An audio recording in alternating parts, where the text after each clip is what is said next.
반갑습니다. 찬이쌤입니다. 이번 영상에서는 지난 영상에 이어서 세계 인구 변천과 인구 이주를 알아보고 수능 기출문제까지 풀어보도록 하겠습니다. 바로 가시죠!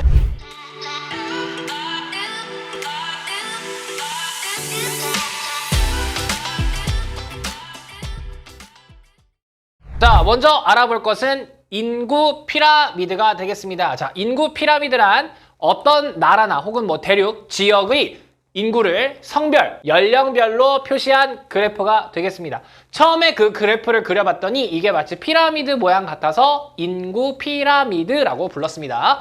자, 인구 피라미드는요, 그 지역의 인구 성장 그리고 인구 변천을 다 알아낼 수 있고요. 그리고 그 지역의 사회적 특성, 추세를 파악하는데 유용한 자료가 되겠습니다. 어떻게 생겼냐면 이렇게 생겼습니다. 네, 그래서 연령별 그리고 성별로 이렇게 표시를 한 거고요. 이 인구 피라미드를 통해서 우리는 여기서 모든 자료들을 다 유추해낼 수 있습니다. 어떤 걸 유추해낼 수 있냐면 우리가 지난 시간에 인구지리 용어 정리했던 거 기억나실까요? 거기서 말했던 모든 것들을 다 구할 수 있습니다. 자, 이거 보고 고령화 지수 구할 수 있고요. 전체 인구 중에서 65세 이상의 인구 비율이니까요. 고령화 지수 알 수 있고요. 부양비도 알 수 있습니다. 부양비란 먹여 살리는 거였죠? 누가요? 생산 가능 인구 청장년층이 유소년과 노년을 먹여 살리는 걸 모두 알 수 있죠. 부양비도 모두 알 수 있고요. 그리고 성비도 알 수 있습니다. 남자와 여자가 표시되어 있기 때문에 연령별 성비도 구할 수 있고요. 그리고 이 인구 피라미드를 보고 인구 변천 모형 역시 몇 단계쯤 되겠구나라는 것도 유추를 할 수 있습니다. 자, 그래서 이 인구 피라미드로 굉장히 많은 정보를 얻을 수 있기 때문에 많이 쓰이고 있는 자료 중에 하나입니다. 자, 그럼 이 인구 피라미드의 유형에는 어떤 것들이 있는지 살펴보도록 하겠습니다. 자, 인구 피라미드는 크게 세 가지로 나눌 수가 있는데요. 자, 이 생긴 모양을 따라서 첫 번째 보이는 게 피라미드처럼 생겼다 그래서 피라미드형, 가운데 있는 게 마치 종처럼 생겼다 그래서 종형, 그리고 요거는 방추 모양처럼 생겼다 그래서 방추형이라고 부릅니다. 그래서 세 가지 유형으로 크게 나눌 수가 있고요. 이 인구 피라미드들의 각각 특징에는 어떤 것들이 있는지 보겠습니다. 자, 첫 번째는 이 피라미드형을 잘 보시면요. 자, 유소년 비중부터 쭉 해서 노년층 비율이 가장 낮아지는 이런 모습을 볼 수가 있습니다. 자, 이게 무엇을 의미하냐면 아이가 많다는 것은 그만큼 출산율이 높다라는 것입니다. 출산율이 높다? 출산율이 높으니까 우리가 인구 변천 단계로 따졌을 때는 1, 2단계쯤 출산율이 굉장히 높으니까요. 그럼 출산율이 높은 1, 2단계에 있으니까 여기는 산업 발달도 어떻겠습니까? 3차 산업이나 2차 중공업 위주가 아니라 1차나 2차 경공업 위주의 산업이 발달했다는 걸 유추해 볼 수 있겠죠. 그래서 여기에 해당하는 국가가 어디일까요? 바로 여기 개발도상국이 되겠습니다. 개발도상국. 자, 그래서 여기 특징을 살펴보면 인구는 계속해서 증가하는 형태를 보이고 있고요. 유소년층 비율이 높고 평균 수명은 짧은 것을 볼 수 있습니다. 왜냐면 여기 노년층의 비율이 낮다는 걸 보고 평균 수명이 짧다라는 걸 유추할 수 있는 거죠. 자, 평균 수명이 짧다는 얘기는 그만큼 과학기술이나 의학기술이 많이 발달하지 않았다라는 걸 유추할 수 있겠네요. 네, 좋습니다. 자, 이 상태에서 이제 인구 변천 모형 우리가 지난 시간에 배운 걸 생각해 보면은 원래 1차와 2차 경공업 그리고 3차 산업을 한다면 소비자 서비스업 정도 위주에서 이제 넘어가게 되죠. 이제 중공업이나 생산자 서비스 위주로 막 넘어가게 됩니다. 그러면서 출생률이 점차 감소한다고 그랬죠. 그리고 의학기술이 발달하면서 사망률도 떨어지기 시작합니다. 그러니 이쪽 종형을 보시면 자, 아까 여기 끝까지 와 있었던 이 유소년층 비율이 살짝 줄었습니다. 살짝 준 것을 확인할 수 있고요. 그리고 여기 노년층 비중이 피라미드형에 비해서 늘어난 것을 알 수 있습니다. 이걸 보고서 이거는 이제 유소년층 비중이 낮고 청장년층과 노년층 비율이 높아졌으니까 인구 변천 2, 3단계쯤 해당이 되겠구나. 그래서 여기에 해당하는 국가가 어딜까요? 후기 개발도상국. 우리가 지난 시간에 인도나 브라질 같은 개발도상국 아니면 초기 선진국에 해당한다고 보시면 되겠습니다. 그래서 인구는 여기는 이제 슬슬 정체가 시작되는 정체형이라고 볼 수 있는 거고요. 그러다가 이제 완전히 3차 위주의 경제 발전이 되고 나면은 이제 완전히 유소년이 쭉 들어간 거 보이시죠? 완전히 유소년이 확 들어갔습니다. 그리고 노년층 비중도 더 늘어났어요. 그래서 출산 기피, 출생률이 점점 낮아지니까 인구는 이제 감소 현상이 나타나기 시작하는 거죠. 네, 그래서 선진국이 여기에 해당하고 인구는 점점 감소한다는 것을 알아낼 수 있습니다. 자, 인구 변천 3, 4단계라고 나와 있는데요. 여기 이제 플러스 5단계도 여기 이제 해당이 되겠죠. 좋습니다. 그래서 인구 피라미드를 통해서 우리가 여러 가지 정보를 유추해낼 수 있다라는 거 한 번씩 쭉 정리해 주시면 될 것 같습니다. 좋습니다. 다음으로 넘어가 볼게요. 자, 그럼 세계 여러 나라들은 어떤 인구 문제를 지금 겪고 있는지 살펴보도록 하겠습니다. 먼저 선진국이 어떤 인구 문제를 겪는지 살펴볼게요. 자, 선진국의 인구 문제는 가장 큰 문제죠. 바로 출생률이 너무 낮다라는 겁니다. 출생률이 너무 낮다. 자, 여러분 요즘 뭐 뉴스를 보면 막 젊은 사람들이 아이를 안 낳는다 이래서 뭐 이제 인구 절벽이다 막 이런 얘기가 굉장히 많이 나오죠. 여러분 이 출생률이 낮아서 가끔 어떤 댓글 보면은 뭐 우리나라에는 땅덩어리도 좁은데 너무 많은 사람이 태어나서 인구가 뭐 줄어야 된다 이런 의견을 막 펼치시는 분들도 있던데, 자, 그 분이 20년 뒤에는 미친 듯이 후회하게 되실 겁니다. 여러분 인구가 점점 줄어들면 어마어마한 사회적 현상들이 많이 일어나요. 네, 뒤에서 설명해 드릴게요. 그래서 출산율이 낮은 것 자체가 어마어마하게 큰 인구 문제입니다. 그리고 노년층 인구 비중은 자꾸 증가하게 돼요. 자, 여러분 과학기술, 의료기술이 계속 발달하니까 인간의 평균 수명이 자꾸 길어지고 있죠. 네, 이렇게 되니까 노년층 인구 비중은 자꾸 늘어나고 유소년은 자꾸 줄고 있고 이게 사회적으로 굉장히 큰 문제가 된다 이거죠. 어떤 부담으로? 노년층 부양 부담이 늘어난다 이겁니다. 자, 여러분 부양비, 우리가 지난 시간에 부양비라는 걸 배웠었죠. 자, 부양비는 유소년 부양비하고 노년 부양비가 있었습니다. 자, 여러분 유소년 부양비는 청장년층 인구 중에서 이 사람들이 유소년을 얼만큼 부양할 수 있습니까? 요 비율이었고요. 노년 부양비 같은 경우는 청장년층과 노년층의 비율로 따질 수 있었죠. 자, 선진국은 계속해서 이런 문제가 발생하면 유소년 부양비는 계속 줄어들 거예요. 왜냐하면 출생률이 낮으니까 이 유소년 인구가 계속 줄어들 테니까요. 자, 그럼 그게 좋은 걸까요? 아닙니다. 여러분 이 유소년들이 자라서 뭐가 되죠? 청장년층이 된단 말이죠. 근데 유소년이 점점 줄고 있다는 얘기는 앞으로 미래에 청장년층이 계속 줄어들 거란 얘기가 됩니다. 청장년층은 계속 줄어들고 있는데 노년의 비중은 계속 증가해요. 여러분 이 노년 부양비가 급속도로 늘어나는 거죠. 급속도로.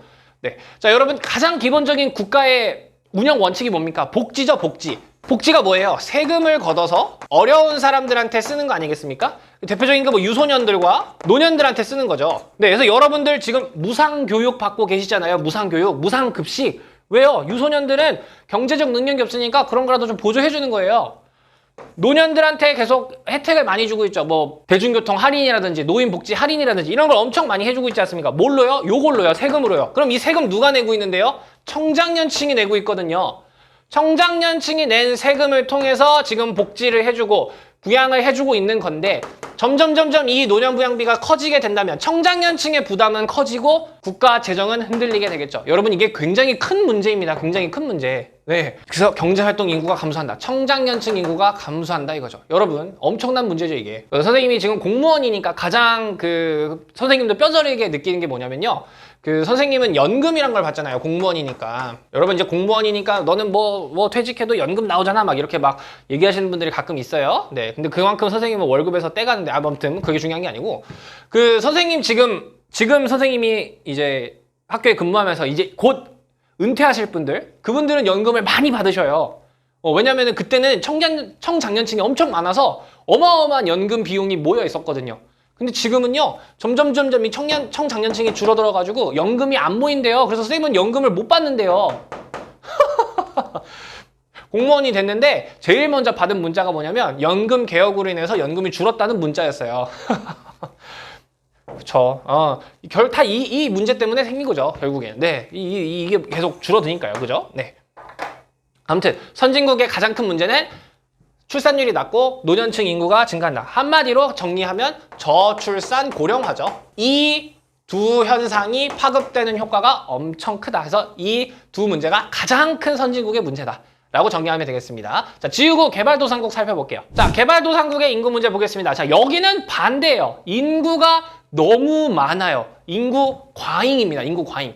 왜요? 여기는 출생률은 아직 높은데 계속 낮아지는 추세라고 하지만 출생률이 여전히 높아요. 여전히 높은데 의학기술 발달로 인해서 사망률이 더 많이 줄었죠. 그러다 보니까 인구가 지금 폭발적으로 늘어나고 있다. 선생님이 지난 시간에 인구 성장을 앞으로 주도할 게 선진국이 아니라 개발도상국이라고 말씀드리지 않았습니까? 인구가 계속해서 과잉되는 것이 큰 문제라는 거. 자, 그리고 인구가 많으니까 일자리 부족하고요. 실업 문제도 굉장히 많이 발생하고 있습니다.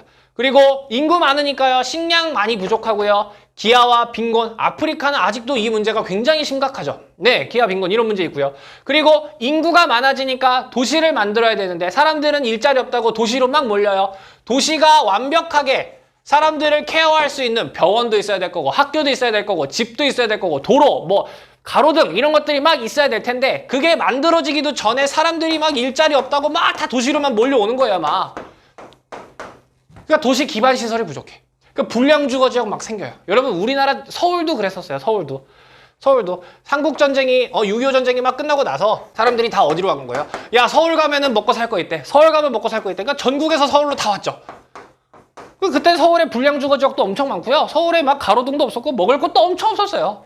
그런 문제들이 있는 거죠. 개발도상국은 선진국과 좀 반대되는 경향의 문제들이 발생하고 있더라. 자, 그럼 이 문제들의 대책을 한번 찾아봐야겠죠. 문제를 어떻게 지금 대처하고 있는지도 살펴보도록 하겠습니다. 자, 선진국은 어떻게 대처하고 있는지 살펴볼게요. 선진국의 인구 문제 뭐였죠? 저출산 고령화였습니다. 자, 이 문제 어떻게 해결할까? 자, 낮은 합계 출산율이 가장 큰 문제, 저출산이 큰 문제였죠? 요거 어떻게 해결할 수 있을까요? 출산하면은 장려금을 주는 거죠. 아이를 많이 낳을 수 있게 도와주는 제도들이 다 해당되겠죠? 뭐 육아시설도 많이 만들 거고요.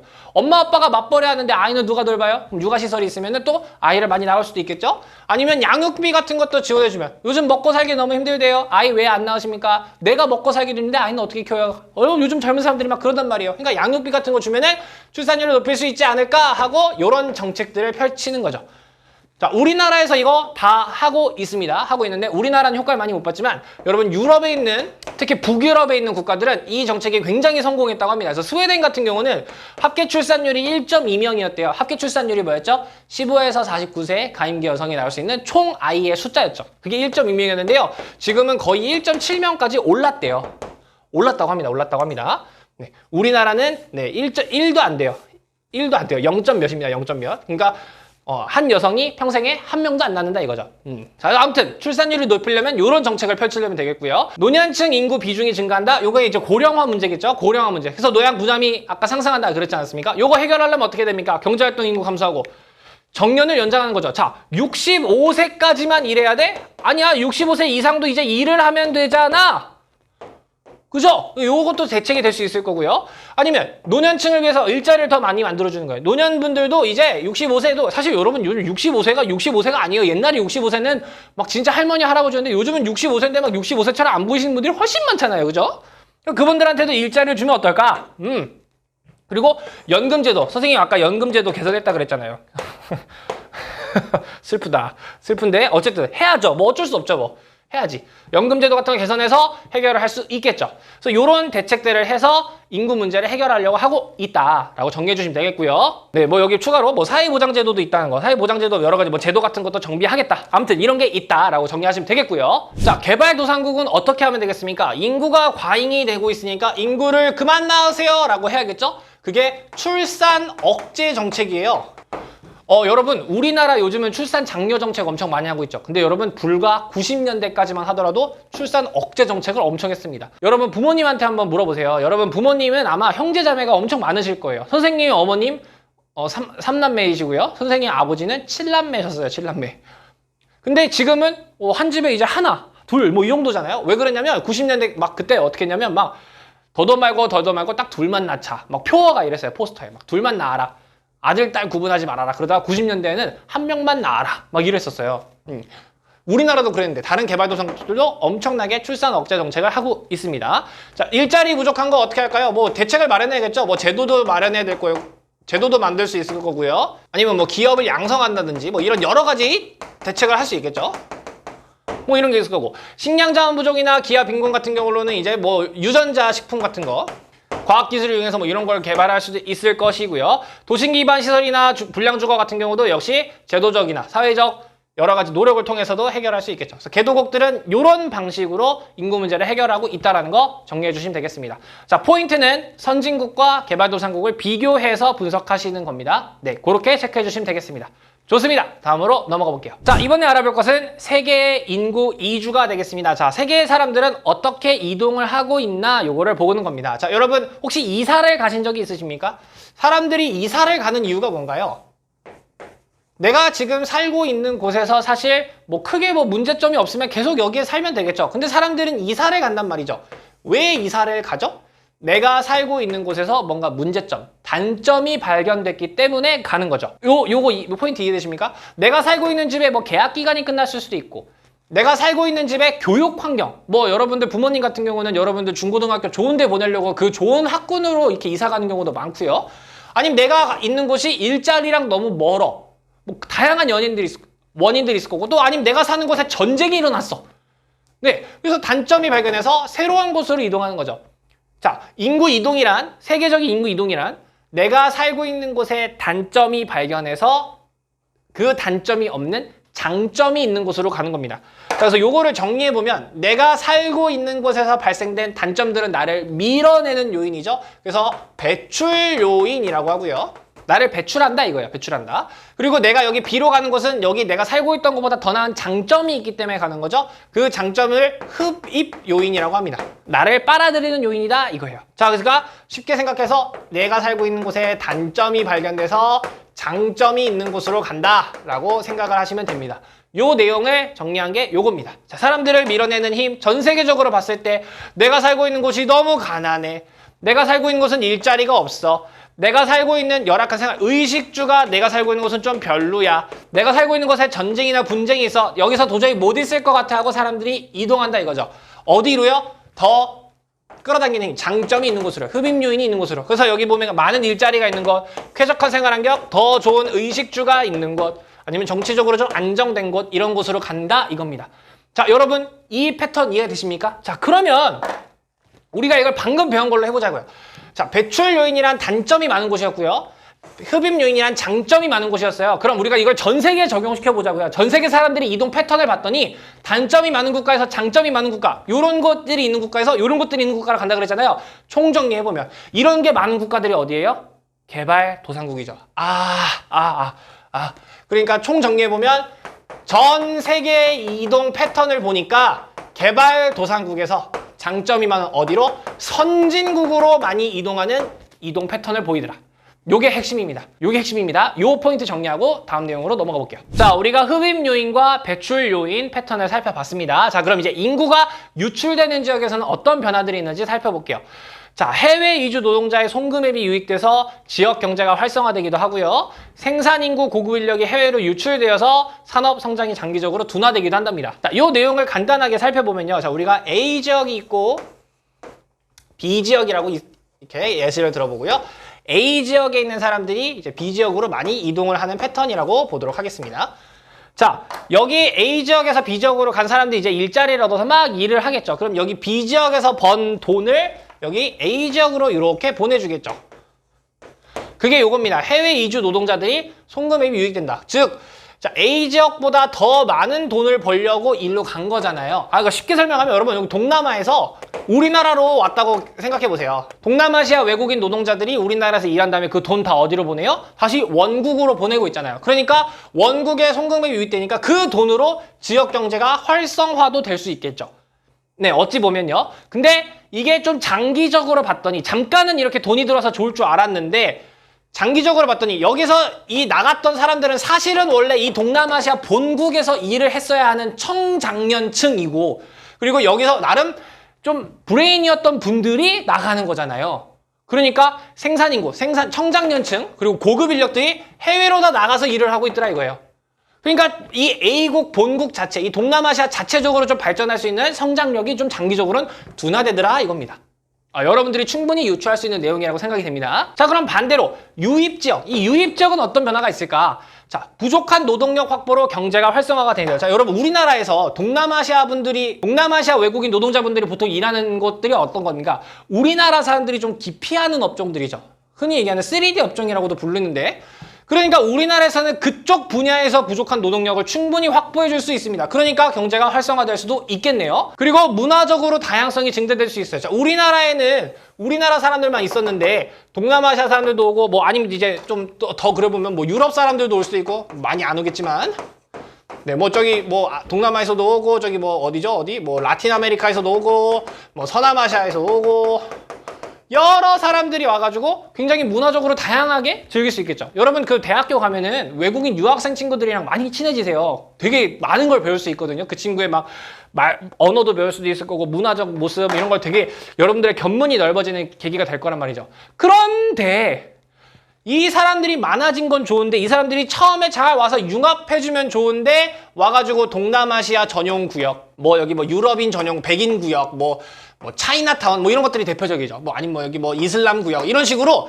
자기들끼리의 막 이 문화적 카르텔을 만들어가지고 갈등이 생길 수도 있더라 이겁니다. 네, 그래서 그 이주민들이 이 동남아시아 사람들이 우리나라 사람들이랑 잘 어울리지 못하니까 그 동남아시아 사람들만 모여서 사는 곳이 생기기도 해요.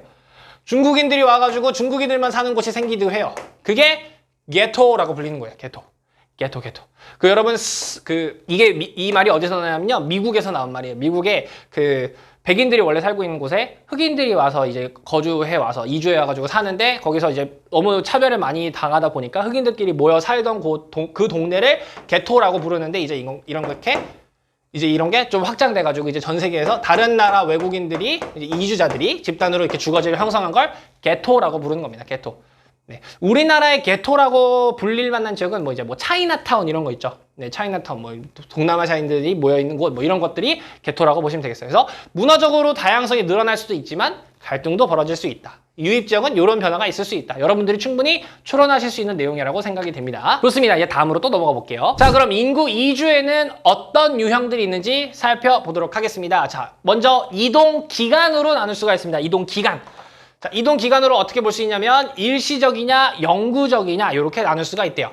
자, 일시적이라는 건 정말 잠깐 간 거예요. 자, A지역과 B지역을 선생님이 이렇게 그냥 그려놓겠습니다. 계속 보면서. 자, A지역에서 B지역으로 이동을 한대요. 왜 이동을 할 때 이 이동의 유형을 구분했을 때 이동 기간으로 본 거예요. 그래서 이 사람이 잠깐 갔다 온 거는 일시적 이동이라고 하고 아예 여기 가가지고 눌러 사는 거, 영원히 여기 A로 돌아오지 않을 거, 그건 영구적이라고 하는 거예요. 그래서 일시적의 가장 대표적인 게 여러분 휴가.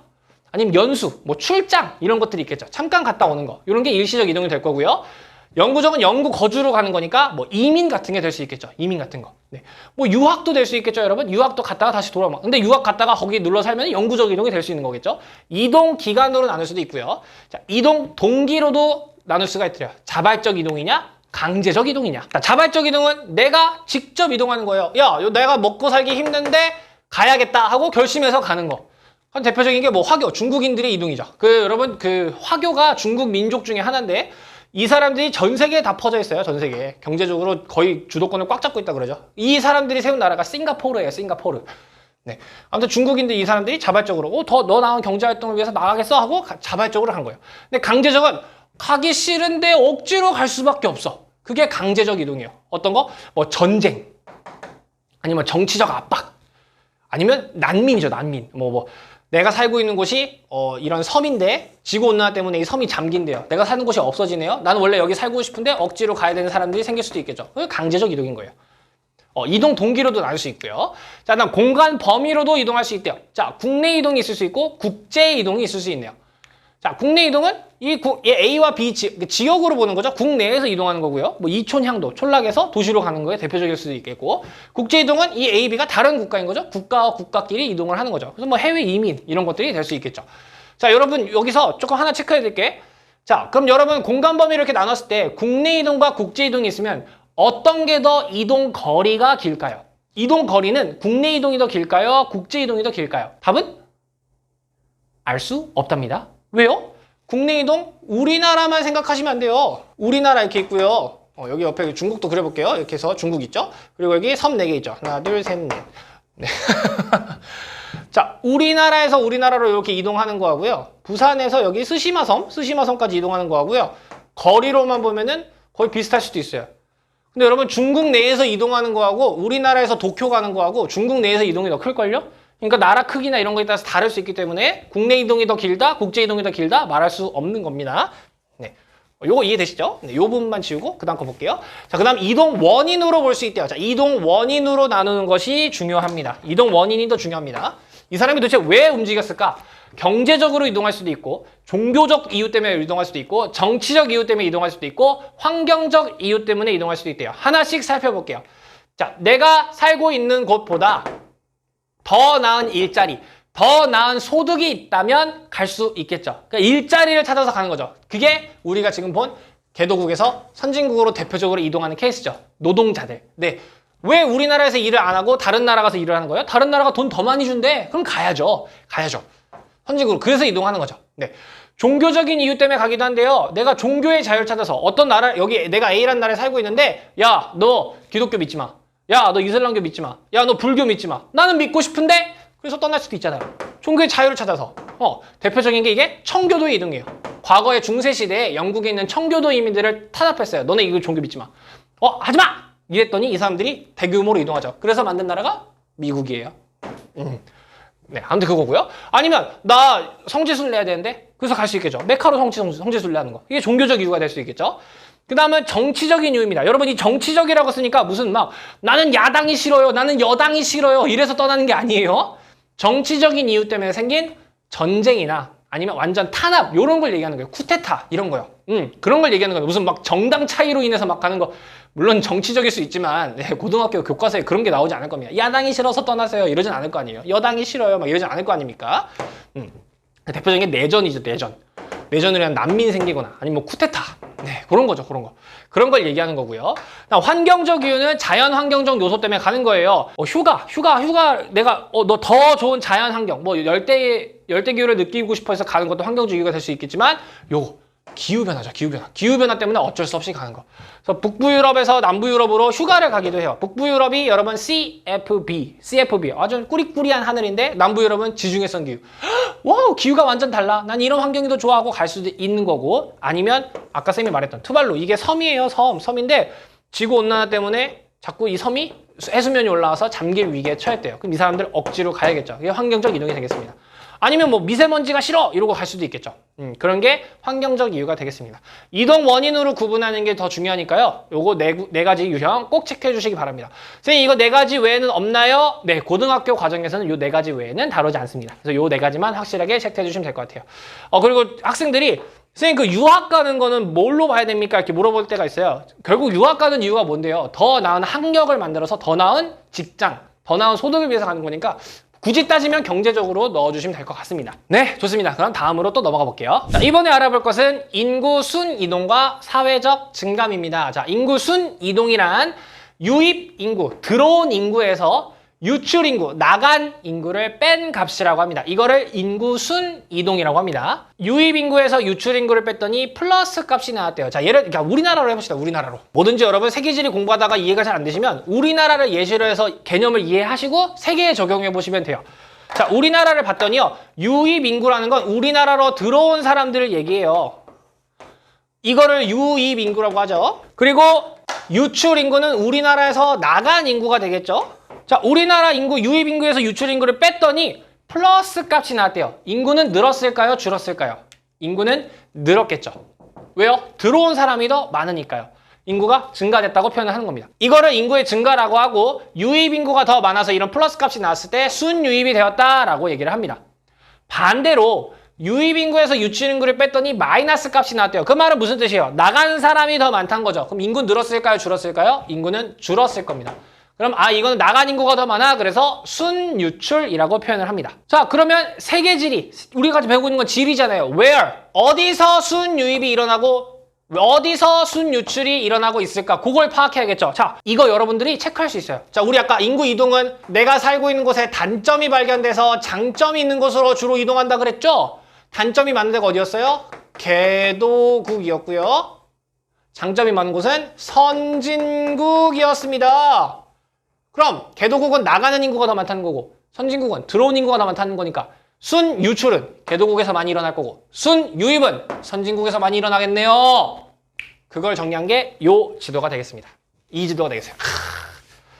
검정색은 순유입이고요. 회색은 순유출입니다. 자, 검정색 있는데 이 검정색 순유입 국가 체크해 볼게요. 순유입 국가.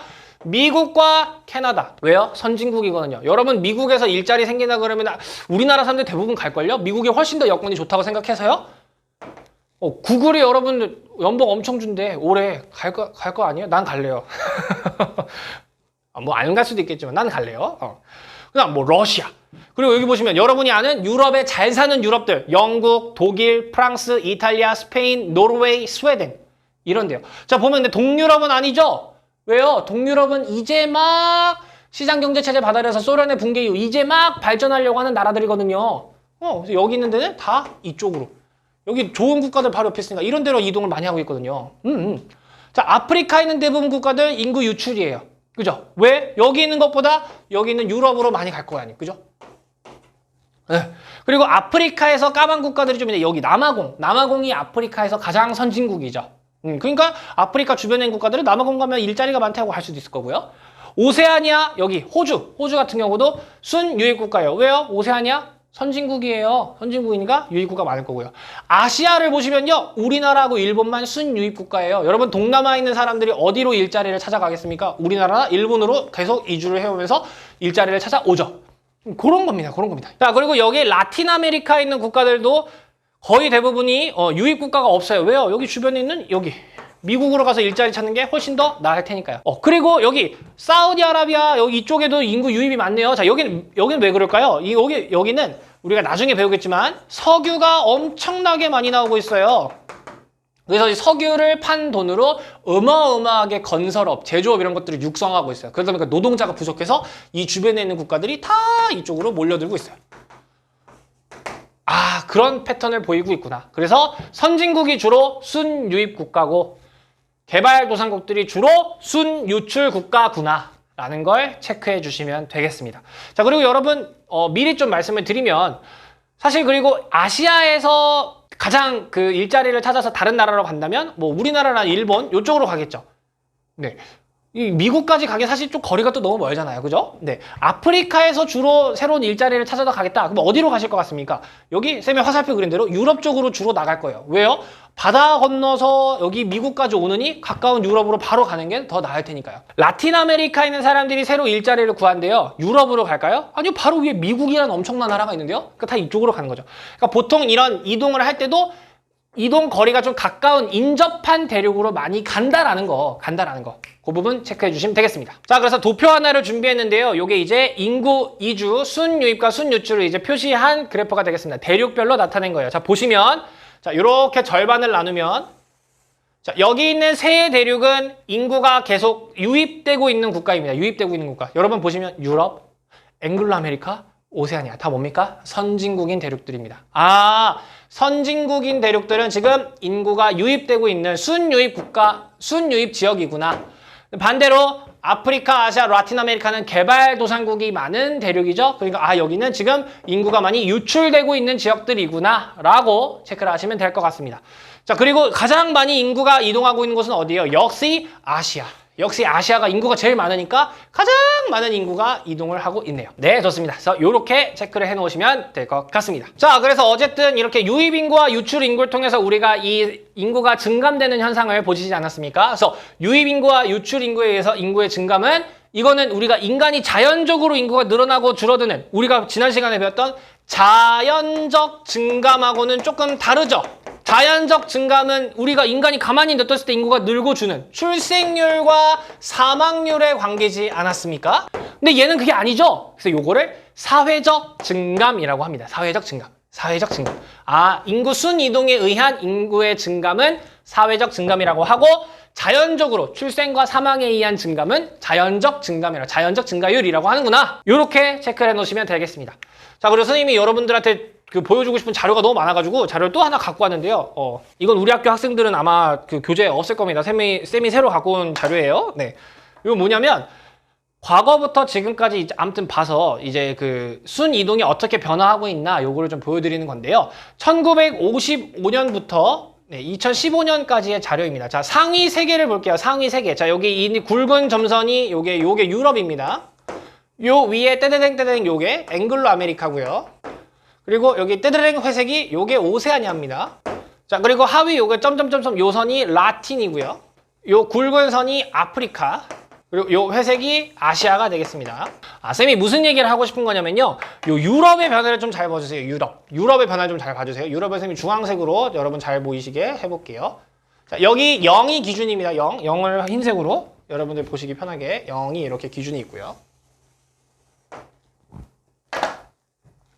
자, 유럽을 잘 보면요. 유럽은 옛날에는 여기 이 시점이요. 이 시점에는 유출 인구가 엄청 많아요. 그죠? 왜 여기 이때 유출이 됐을까? 요거 설명해 드리려고 이 자료를 갖고 온 겁니다. 왜 그랬냐면 여러분 1955년이 어느 타이밍입니까? 1945년 제2차 세계대전이 끝난 직후입니다. 직후. 그때는 이 유럽이 먹고 살기가 너무 힘들었다 보니까 그때 사람들이 다 어디로 갔냐면요. 앵글로 아메리카, 미국으로 다 넘어갔대요. 그래서 유럽이 과거에 이 2차 세계대전 직후에는 잠깐 유출이 엄청 많았었다라는 자료입니다.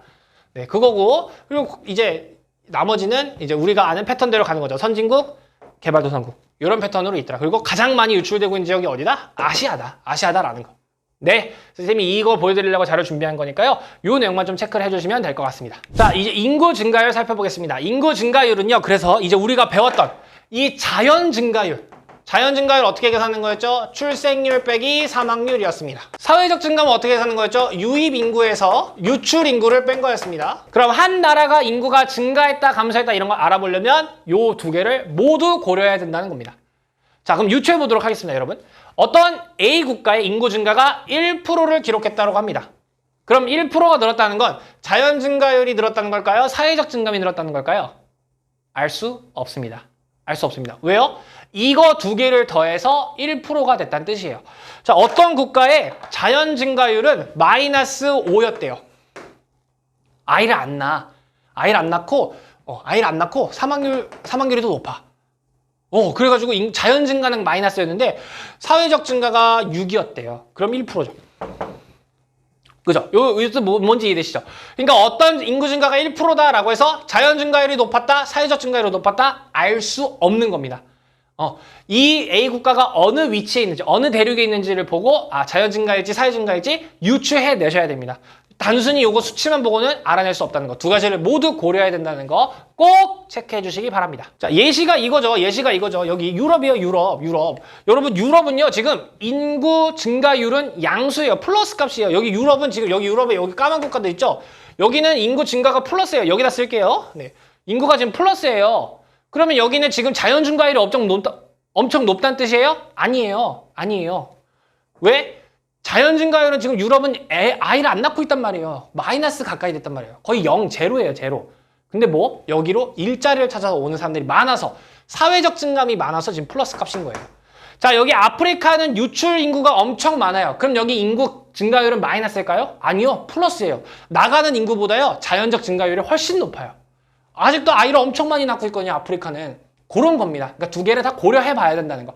인구 증가를 볼 때는 자연적 증가, 사회적 증가 모두 고려해야 된다는 거. 이 내용 꼭 기억해 주시고요. 다음 내용 보도록 하겠습니다. 자, 그럼 대표적인 세계의 인구 이주 사례를 보도록 하겠습니다. 자, 먼저 유럽으로 인구가 많이 이주되는 사례입니다. 자, 20세기 후반에요. 저출산과 인구 고령화. 유럽이 저출산 고령화로 어마어마한 노동력 부족 현상이 발생하기 시작했습니다. 그러니까 일할 사람이 없다 이거예요. 여러분, 일할 사람이 없다는 게 또 어떤 일을 할 사람이 없다는 거냐면요. 변호사, 의사 할 사람이 없다는 게 아니라 3D 직종. 여러분, 1차, 2차, 3차 산업이 있잖아요. 유럽 사람들은 대부분 요거 하고 있겠죠. 근데 요거 두 개는 하려는 사람이 없는 거예요. 그러니까 여기서 노동력 부족이 막 발생하는 거죠. 물론 3차에서도 소비자 서비스업 같은 거. 여기서도 많이 인구 부족으로 인한 노동력 부족 현상이 발생했다 이거죠. 그래서 지리적으로 이거 막 멀리서 막 다 왔다는 게 아니라 인접한 어디? 아시아나? 아프리카. 그리고 서남부 유럽 아닌 동부 유럽. 이런 데서의 인구 유입이 활발하게 진행됐다 이겁니다. 자, 그리고 2010년 이후에요. 북부아프리카, 서남아시아. 여기가 어디입니까? 무슨 종교를 믿고 있는 지역이죠? 이슬람교 믿고 있는 지역이죠. 여기가 아직 독재 정치를 많이 하고 있습니다. 근데 여기서 민주화 운동들이 많이 일어나요. 그거를 아랍의 봄이라고 표현해요. 그때 뭐가 엄청 많이 생겼냐면 난민이 엄청 생깁니다. 이 난민들이 다 어디로 이주하는 거예요? 유럽으로 이주를 했어요. 유럽으로. 그래서 유럽의 인구 이주 사례는 이렇게 볼 수 있다. 그래서 이슬람 지역, 이 서남아시아와 아프리카 지역에서 많은 인구 이입이 증가해서 원래 유럽은 크리스트교잖아요. 그래서 이거 문화적, 종교적 갈등이 매우 심하게 발생하고 있더라. 자, 여러분 여기 표를 선생님이 준비를 해봤는데 여러분 보시면 유럽 내 이슬람 인구 비중이래요. 와, 근데 2010년이 흰색입니다. 근데 2030년 예상치인데 엄청나게 이제 늘 거라는 걸 보여주고 있는 거죠. 이슬람 사람들이 유럽에서 굉장히 많은 이제 인구 비중을 차지하고 있다라는 거. 네. 이렇게 체크해 주시면 되겠고요. 자, 요건 유럽으로의 난민 이주입니다. 자, 여기가 유럽이고요. 이쪽이 서남아시아죠. 이 서남아시아에 있는 지역의 난민들이 대부분 다 이 유럽 쪽으로 갔다. 그래서 유럽에 보면은 난민들을 굉장히 많이 받아주고 있다는 걸 볼 수가 있습니다. 그래서 특히 이 독일이 어마어마한 이슬람 난민들을 받아줍니다. 네. 그래서 특히 어디서 많이 왔냐면 터키에서 이 독일로 엄청 많이 왔어요. 그래서 이 독일 내에서 이슬람교도가 굉장히 많다 보니까 사회적 문제가 좀 많이 일어나고 있더라. 그렇게 보시면 되겠고요.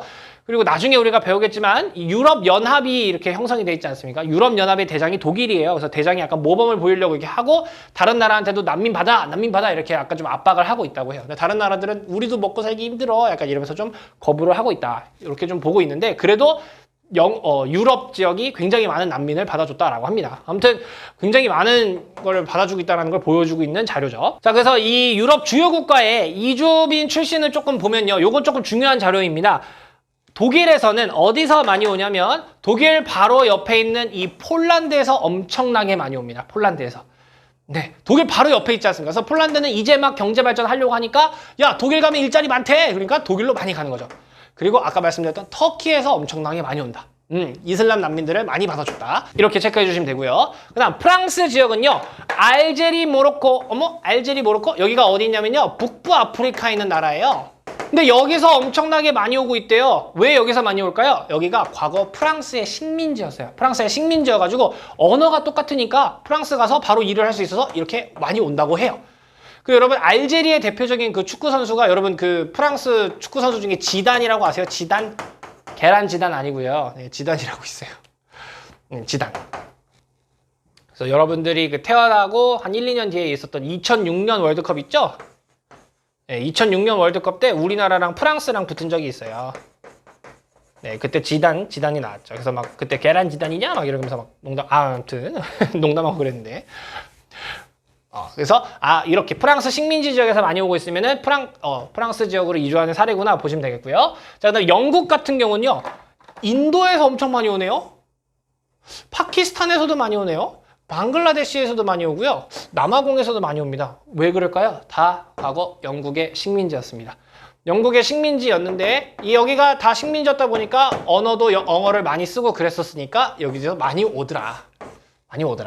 그래서 영국의 식민지였던 데서 오면은 영국으로 이주구나 라고 추론을 해볼 수 있겠죠. 그 다음에 볼 것은 서남아시아 산유국, 기름이 많은, 석유가 많은 국가로의 인구 유입입니다. 자, 여기는 석유를 팔아서 그걸로 어마어마한 돈을 벌었습니다. 그 돈을 재투자해서 경제 성장을 하고 있어요. 경제 성장을 하기 위해서 필요한 것들이 뭐예요? 사회 간접 자본이에요. 사회가 성장할 때 필요한 것들이다 이거예요. 그래서 우리가 하는 뭐 학교, 병원, 도로 이런 것들을 얘기하는 거예요. 기간 산업, 바탕이 되는 산업이다 이거예요. 그러니까 이거를 만들려면은 노동 수요가 필요해. 노동력이 필요해. 그러다 보니까 주변 아시아에서 이 남성 인구가 어마어마하게 유입되고 있더라. 그래서 이거 두 표를 보시면요. 여기 사우디아라비아나 여기 아랍에미레이트가 여러분 두바이 UAE예요. 유나이티드 아랍에미레이트. 두바이 있는 곳. 이런 데로 산유국들로 굉장히 많은 노동자들이 오더라. 특히 무슨 노동자? 남자 노동자들이 엄청 오더라. 이쪽 지역으로 많이 오구나. 그래서 요거가 아랍에미레이트의 인구 피라미드인데요. 여러분 이 진한색이 내국인이에요. 그러니까 아랍에미레이트 원래 국민들은 여기 검정색이고요. 이 흰색이 외국인이에요. 세상에 이 나라는 이 UAE 두바이에 있는 이 아랍에미레이트는 외국인이 더 많아요. 와, 이 인구 문제가 발생할 수도 있겠죠. 네. 그리고 보시면 여자보다 남자가 훨씬 많다라는 거. 왜? 이런 노동력을 위해서는 남자 노동력을 많이 원하고 있다 보니까 남자 노동력이 많이 이동하더라. 네, 이렇게 체크하시면 되겠습니다. 자, 이렇게 해서 인구 파트의 내용 정리가 끝났고요. 선생님이 이제 기출문제를 보여드릴 겁니다. 기출문제 한번 직접 풀어보시고요. 그리고 해설을 진행해 보도록 하겠습니다. 자, 문제 나갑니다.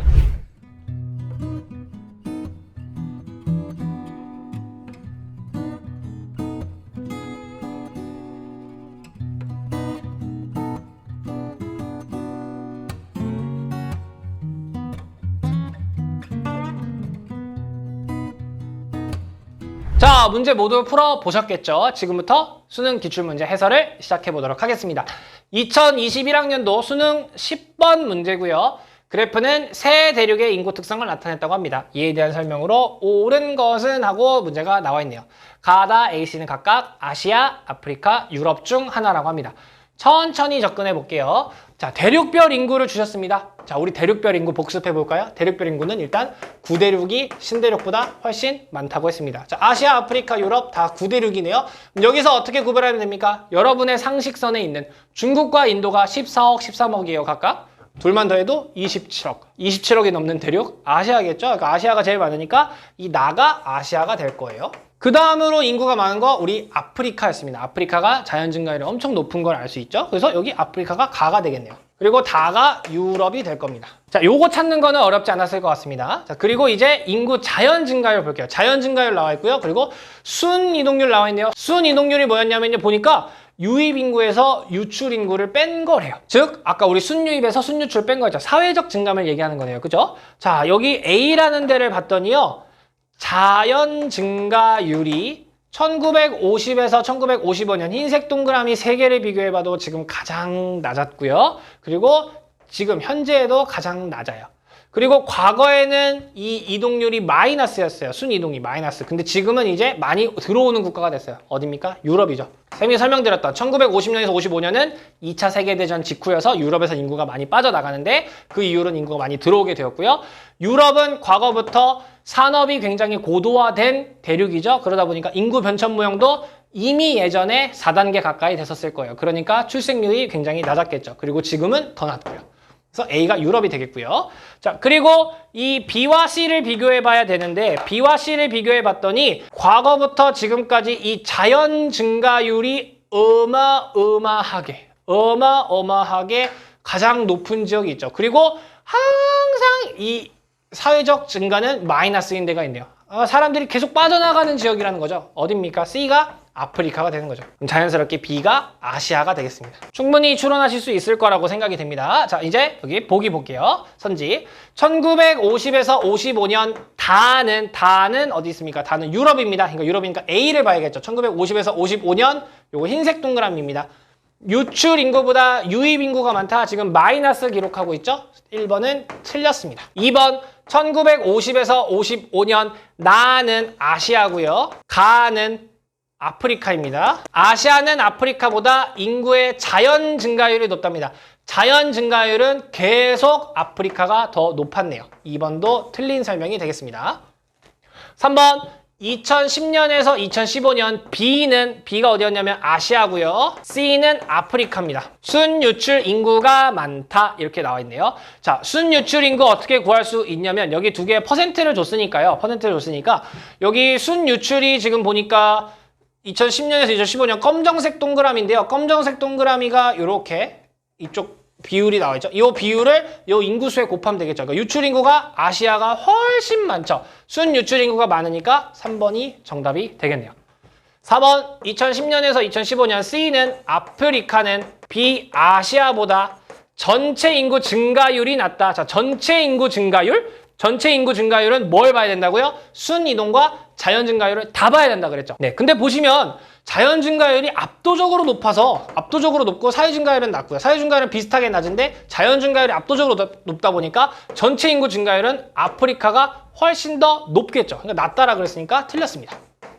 5번 2015년 대륙별 인구 아시아, 아프리카, 유럽 순서가 되면 되겠죠. 아시아, 근데 여기 A가 유럽이지 않습니까? 그러니까 틀렸네요. 그래서 답은 3번 고르시면 되는 겁니다. 차근차근 푸시면 됩니다. 선지가 길고 막 나, 다, A, B, C 이렇게 있어서 헷갈리는 것처럼 보이지만 우리가 차근차근 하나씩 적용해보면 충분히 풀 수 있는 문제입니다. 좋습니다. 다음 문제 풀어볼게요. 2020학년도 수능 15번 문제입니다. 세 국가의 인구 특성이고요. 자, 이때 수능의 특징이 뭐였냐면 보통 이렇게 세 국가다 그럼 막 A, B, C에서 막 세 국가가 어디지 막 찾아야 되고 지도 보고 막 유추해내고 해야 되는데 아예 이름을 주셨어요. 그래서 이때 좀 깜짝 놀라긴 했어요. 왜 어떻게 나라 이름을 줬지? 이랬는데 요즘 세계지리가 점점 쉬워지는 추세다 보니까 아예 나라 이름 주셨습니다. 그래서 바로 들어가면 될 것 같아요. 바로 1950년에 총부양비랍니다. 총부양비 어떻게 구합니까? 생산 가능 인구, 청장년층 인구 분의 유소년과 노년을 더하면 되는 겁니다. 그죠? 가장 이집트가 낮다 그랬습니다. 자, 여러분 이거 막 쉽게 막 구하시려고 할 필요 없어요. 여러분 결국에는 생산 인구가 많으면 많을수록 이 총부양비는 낮아질 거고 이 청장년층 인구가 줄면 줄수록 이 총부양비는 커지겠죠. 그것만 비교해보면 돼요. 자, 1950년에 결국 청장년층 인구가 가장 많은 데가 어디냐를 보면 되겠죠. 근데 보니까 여기 가운데 15에서 64세는 독일이 가장 많습니다. 그러니까 가장 낮다는 건 틀렸죠. 독일이 가장 낮죠. 1950년에는. 청장년층이 가장 많으니까요. 그거죠. 그 다음 1950년 유소년 인구 부양비는 독일이 가장 높다 그랬습니다. 자, 유소년 인구 부양비는 여기서 요것만 하면 되죠. 요것만 하면 되겠죠. 결국 청장년층 인구가 높으면 높을수록 낮을 텐데 독일이 아까 가장 높았잖아요. 그러니까 얘 분모가 엄청 크니까 독일이 가장 높다라고 해도 틀렸겠죠. 굳이 계산해 볼 필요도 없습니다. 이건. 그죠? 네. 틀렸습니다. 3번 2015년에 노년 인구 부양비 뭡니까? 이제 요 파트죠. 주황색 파트. 요 부분을 보면 되겠죠. 노년 인구 부양비는 일본이 독일보다 낮다라 그랬습니다. 자, 근데 일본을 보시면요. 노년 인구가 독일보다 많고요. 청장년층 인구는 더 적어요. 그럼 얘가 훨씬 크겠죠. 계산해 볼 것도 없어요. 일본이 낮다 그랬으니까 틀렸습니다. 일본이 훨씬 크겠죠. 1950에서 55년 인구의 자연 증가율은 출생률 빼기 사망률이죠. 여기 나와 있네요. 출생률 빼기 사망률. 계산하면 되겠죠? 하얀색인데. 근데 볼 것도 없이 일본이 이집트보다 낮다 했는데 당연할 것 같아요. 출생률은 여기고요. 1950 흰색. 여기입니다. 한 20에서 10 빼니까 한 10이라고 해볼게요. 이집트는요. 여기죠. 50에서 20 빼는 거예요. 30이네요. 네, 일본이 낮죠. 그러니까 4번이 맞네요. 4번이 정답이 되겠네요. 그죠? 네. 5번 보도록 하겠습니다. 세 국가 중 2010에서 2015년 인구 1000명당 사망자 수. 이게 얘기하는 게 뭡니까? 사망률이죠. 사망률이 가장 많은 국가. 여기 사망률 나와 있어요. 사망률이 가장 많은 국가 독일인데요. 이집트래요. 틀렸네요. 그러니까 4번이 정답이 되는 거죠. 자, 나라 이름 다 줬고요. 표도 다 줬습니다. 그러니까 우리가 각각 적용해서 어떻게 하는지만 알면 되는 겁니다. 여러분 진짜 이 총부양비, 인구부양비를 실제로 세계지에서 계산해서 수치로 비교하는 문제는 안 나와요. 대략적으로 보자마자 바로 나올 수 있는 거. 우리가 아까 초등학교 때 분모 분자 이거 관계만 알면 그냥 풀 수 있는 문제들만 나옵니다. 막 실제로 수치를 대입해서 계산할 필요는 없습니다. 네, 좋습니다. 문제 이렇게 보고요. 다음 문제 풀어보도록 할게요. 자, 2019학년도 수능 12번 문제입니다. 자료에 대한 분석으로 옳지 않은 것은 이렇게 나와 있고요. 처음 보시는 도표가 나왔을 겁니다. 자, 저 도표를 해석하는 방법을 알아야 됩니다. 자, 삼각형이 이렇게 있으면요. 자, 어떤 지표 이렇게 점이 나와 있을 때 이걸 해석하는 방법은 먼저 왼쪽으로 이렇게 선을 그으시고요. 자, 요 선과 수평적으로 이렇게 선을 그으시고요. 요 선으로 수평으로 이렇게 그으시면 됩니다. 이 삼각형을 볼 줄 몰라서 못 푸는 학생들이 꽤 많습니다. 요렇게 있는 거예요. 요렇게. 이쪽으로 여기서 여기 있는 점, 여기 있는 점, 여기 있는 점을 보시면 되겠습니다. 네, 자 일단 볼게요. 자, A, B, C가 어떤 대륙을 얘기하는지를 봐야겠죠. 빨간색이 잘 보이니까요. 자, A 대륙 볼게요. A 대륙은 요렇게, 그리고 요렇게 살짝 위로 이렇게 보면 됩니다. 자, 보니까 65세 이상이 엄청 적고요. 0에서 14세 유소년층, 여기 유소년층이죠. 자, 여기가 청장년층, 여기가 노년입니다. 보니까 유소년 인구하고 청장년은 엄청 많은데요. 노년 인구는 엄청 적어요. 그러니까 유소년 인구가 엄청 많아요. 어딜까요? A가 아프리카죠. 이건 쉽게 찾으실 수 있었을 것 같아요. 자, 그 다음 볼게요. B는요. B는 이쪽으로 요렇게고요. 자, 일단 C도 같이 볼게요. C는요. 요렇게입니다. 자, 보니까요. C가 가장 노년 인구 비중이 높습니다. 노년 인구 비중이 가장 높다라는 거는 가장 선진국쯤 되겠죠? 자, 근데 보니까 앵글로 아메리카 나와 있고 오세아니아 나와 있어요. 그럼 여기 C가 뭐가 되겠습니까? 자연스럽게 가장 선진국인 유럽이 되겠죠. 그리고 여기 B가 자연스럽게 아시아가 될 겁니다. 이렇게 찾는 거고요. 그리고 상위 10개국이 쭉 나와 있습니다. 자, 볼게요. 총부양비가 가장 높은 대륙은 A이다. 자, 총부양비 어떻게 구했었나요? 청장년층 인구분의 유소년 더하기 노년 곱하기 100이었습니다. 즉, 총부양비가 가장 높은 대륙을 찾으려면 청장년층이 가장 적은 대륙을 찾으면 되는 거죠. 청장년층이 가장 적은 대륙 어디입니까? 여기 A네요. A가 그러니까 가장 총부양비가 높겠죠. 그러니까 A는 맞는, 1번은 맞는 설명이 되겠죠. B는 유소년 부양비가 노년 부양비보다 높다. 자, 유소년 부양비하고 노년 부양비 어떻게 보면 될까요? B의 이 유소년 인구 비중과 노년 인구 비중만 보면 되겠죠? B는 여기. 자, 요쪽으로 쭉 가니까 0에서 50 사이니까 한 딱 25쯤 되지 않을까요? 25라고 볼게요. 그리고 여기 노년은요, 쭉 가니까 거의 여기가 50이고 25니까 한 7, 8? 8? 요 정도 될 것 같아요. 유소년 부양비가 노년 부양비보다 높네요. 맞네요. 인구 규모 1위 국가와 10위 국가의 차이는 증가하였다 이렇게 나왔습니다. 자, 여러분 그 1950년과 2015년을 비교해 보면 되겠죠. 자, 1위 국가는 중국입니다. 중국이고요. 10위 국가는 이탈리아, 일본이 이렇게 나와 있네요. 자, 이때 차이는 지금 보니까 이때는 요 정도니까 한 요 정도 차이였고요. 자, 지금은 여기서부터 여기죠? 이렇게. 어휴, 예, 여러분 차이가 증가하였네요. 맞네요. 차이가 훨씬 증가했네요. 자, 인구 규모 상위 10개국 중에 C에 속한 국가의 수는 감소하였다 그랬습니다. 자, 이거 지우고 C가 어디였냐면요. 유럽입니다. 유럽에 있는 국가 찾아볼게요. 자, 1950년에 유럽에 있는 국가 쭉 중국, 인도, 미국, 러시아 있네요. 러시아. 독일이네요. 독일. 쭉 영국이네요. 이탈리아 있네요. 4개가 있었네요. 자, 그러다가 2015년이 됐습니다. 검정색 볼게요. 쭉 보니까 미국, 인도네시아, 브라질, 파키스탄, 나이지리아, 러시아 있네요. 한 개밖에 없어. 국가의 수는 감소하였다. 맞네요. 5번 2015년 인구 규모 상위 10개국에 속한 국가의 수는 A가 B보다 많다 이렇게 했습니다. 자, 이것도 지우고 가야겠네요. 지우고, 자, A는 어디였냐면 A는 아프리카고요. B는 아시아입니다. 자, 2015년에 아시아에 있는 국가 숫자 보면요. 중국, 인도, 인도네시아, 파키스탄, 방글라데시, 일본 하나, 둘, 셋, 넷, 다섯, 6개네요. 그죠? 6개고요. 아프리카는요. 나이지리아 한 개인데요. 근데 국가가 A가 더 많대요. 틀렸네요. 5번이 옳지 않은 거니까 정답이 되겠죠. 자, 삼각형 문제가 지리에서 꽤 자주 나오는 편입니다. 이렇게 읽는다는 거 꼭 체크해 주시고요. 그리고 하나씩 적용해보면 쉽게 풀 수 있는 문제였습니다. 좋습니다. 다음 문제 보도록 할게요. 2018학년도 수능 7번이고요. 세계 국가의 인구 특성을 나타냈다고 합니다. 이에 대한 설명으로 옳은 거 찾으라고 합니다. 자, 여러분이 알 수 있는 나라들만 체크해 볼게요. 자, 여기는 유럽의 정중앙, 쌤 유럽의 백지도 특강을 들으셨으면 유럽의 정중앙부터 막 뻗어나갔던 거 기억나십니까? 정중앙에 있는 국가 어딥니까? 독일입니다. 자, 그리고 이 국가는 알 수 있을 것 같아요. 나일강이 쭈르르르 이렇게 오고 있죠? 나일강의 끝에 있는 거. 스핑크스, 이집트는 어딥니까? 스핑크스 이집트라고 해야 돼요. 스핑크스랑 피라미드 이런 거 이집트죠. 요게 나라 뭐지? 몰라도 괜찮아. 몰라도 괜찮아. 그냥 가자고요. 그냥 가자고. 어떻게 하고 가면 될까요? 독일보다 못 살겠죠. 그렇죠? 이집트보단 잘 살겠죠. 그러니까 동유럽 국가 중 하나야. 그냥 동유럽 이렇게 체크하세요. 이렇게 하고 마지막에 나라 이름 설명해 드릴게요. 자, 그리고 국가별 인구 변화를 봤어요. 국가별 인구를 봤더니 자, 가는요. 아주 찔끔 늘었어요. 여기 그리지 않을게요. 아주 찔끔 늘었어요. 아주 찔끔 늘었고요. 나는요, 인구가 증가했어요. 평 증가했어요. 다는요, 인구가 감소했어요.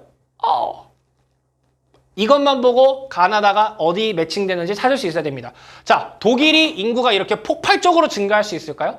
못할 겁니다. 왜요? 여기 자연 증가율 계속 아이를 안 낳고 있으니까 낮아요. 네. 그러니까 여기 사회적 증가라고 해봐야 이렇게 폭발적으로 는다? 막 몇백만 명이? 그렇진 않을 거예요. 그죠? 그럼 여기에 해당되는 국가가 어딜까요? 아프리카에는 여기겠죠. 그러니까 나가 이집트가 되는 겁니다. 나가 이집트. 그럼 선생님, 인구가 는 곳과 인구가 준 곳이 있는데 똑같이 유럽인데요? 하지만 우리가 알고 있는 게 있잖아요. 독일은 계속 인구가 유입되는 사회적 증가율이 좀 많았잖아요. 얘는 동유럽에서 자꾸 이쪽으로 빠져나간다 그랬잖아요. 서유럽 쪽으로. 그러니까 빠져나가는 얘가 여기구나. 독일이 여기구나. 이렇게 할 수 있는 거죠. 괜찮으십니까? 이렇게 해서 가나다를 찾는 겁니다. 나라 이름 몰라도 괜찮아요. 몰라도 괜찮아. 여기 이집트 몰라서도 괜찮아요. 아프리카에 있는 특성으로 인구가 확 증가했다는 걸로 유추할 수 있어요. 그죠? 여러분 2010년에서 2015년이에요. 5년 사이에 이렇게 팍팍 증가할 수 있는 건 아프리카밖에 없겠죠. 그죠? 자, 그렇게 하고 이제 가나 여기 보니까 국가별 출생률 및 사망률이 나와 있습니다. 자, 보니까요. 참 치사하게 사망률하고 출생률 정도 좀 알려주지. 요건 안 알려줬단 말이죠. 근데 보니까 우리가 유추해야 될 것 같아요. 유추해 보니까 A, B가 출생률과 사망률 중 하나래요. 아무튼 보니까 이 B라는 녀석은 보니까 한 10에서 한 20% 정도 사이고요. 여기 A를 보니까요. A는 보니까 어떤 데는 A가 막 30% 가까이 돼요. A가 30% 가까이. 자, 만약 A가 사망률이라면 인구 1000명당 30명이나 사망하는 국가. 조금 심각한데요, 그러면. 그죠? 네, 그게 아니라 A가 여기가 출생률이 된다는 거죠. 사망률이 이렇게 높은 국가가 있을 수가 있을까요? 요즘 이 세 국가는 아닐 거예요. 그죠? 요즘 시대 2015년에서 2010년 사이의 평균인데요. 그죠? 그러니까 B가 사망률이 되겠죠. 괜찮죠? 자, 그리고 이렇게 정리하고 이제 문제 들어가는 겁니다. A는 사망률, B는 출생률이래요. 틀렸죠? 거꾸로죠. 다는 아프리카에 있대요. 다는 우리 유럽에 있는 거 체크했죠? 틀렸습니다. 3번 2010에서 2015년 가는 저기 독일입니다. 독일은 출생자 수가 사망자 수보다 많다. 자, 출생률 빼기 사망률 하면 되겠죠? 가입니다. 여기죠. 요 지수잖아요. 그죠? 자, 여기 보니까 출생률은 10이 안 돼요. 근데 사망률은 10이 넘어요. 출생률 빼기 사망률이 마이너스죠. 근데 출생자 수가 사망자 수보다 많대요. 틀렸죠? 사망자 수가 더 많았죠. 2010에서 2015년 자연 인구 증가율. 이거 뭐였어요? 출생자 빼기 사망자였죠? 출생률 빼기 사망률이었죠? 나가 가장 높대요. 자, 보면 되죠? 출생률 빼기 사망률 쭉 보니까 이 나가 압도적으로 클 수밖에 없네요. 다른 거는 비슷비슷한데 얘는 압도적으로 크네요. 4번이 정답이 되는 거죠. 괜찮으신가요? 네, 5번. 2010에서 2015년 전체 인구 증가율. 전체 인구 증가율 뭘 보면 돼요? 요거 보면 되네. 요거 보면 되네. 전체 인구가 증가한 거. 여기서 사회적 증가 알 수 없죠. 근데 얘가 전체 인구 변화 나와잖아요. 전체 인구 증가율은 다가 가장 높다. 다는 줄고 있잖아. 줄었는데 뭐 전체 인구 증가율이 높아. 띵! 틀렸어. 나가 제일 높죠. 나. 푸실 수 있겠죠. 나라 이름 여기 뭐였냐면요. 루마니아였어요. 루마니아인데 몰라도 풀 수 있었습니다. 쌤이 왜 나라 이름에 집착하지 말라고 하는지 알겠죠? 요거 때문에 그런 거예요. 요거 때문에. 좋습니다. 네, 이렇게 해서 세계지리의 인구지리 파트 내용을 정리를 쭉 해봤습니다. 아이고, 내용이 길어져가지고 또 영상이 이렇게 길어졌는데요. 영상 보시느라 너무너무 고생하셨고요. 혹시나 공부하시다가 모르는 부분이 있으면 언제든지 질문 남겨주시기 바랍니다. 그러면 선생님은 이제 이 다음 단원 내용으로 돌아오도록 하겠습니다. 고생하셨습니다. 우리 다음 영상에서 만나요. 파이팅!